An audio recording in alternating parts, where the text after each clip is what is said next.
किं कारणं सुखदुःखानां कर्मबन्ध समुद्भवम् ज्ञानदीपप्रकाशेन नश्यति एव भ्रमा ध्रुवम.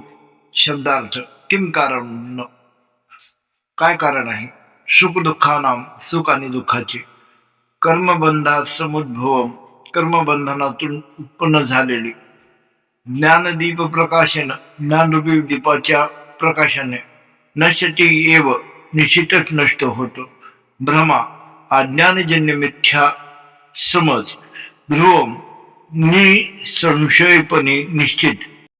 भावार्थ मराठीत सुख आणि दुःख यांचे मूळ कारण म्हणजे कर्मबंधन होय. पूर्वकर्म, संस्कार, वासना यांच्या परिणामाने जीव सुख दुःख अनुभवतो. परंतु जेव्हा अंतःकरणात ज्ञानरूपी दीप प्रज्वलित होतो तेव्हा अज्ञानाचा अंधार नाहीसा होतो.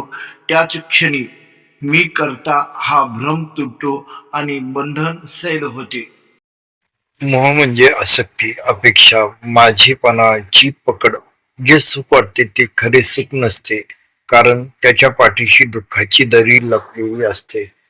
तात्विक अर्थ: मोहातून मिळवलेले सुख क्षणभंगुर असते. अपेक्षा वाढली की भय वाढते, आसक्ती तुटली की दुःख उगवते.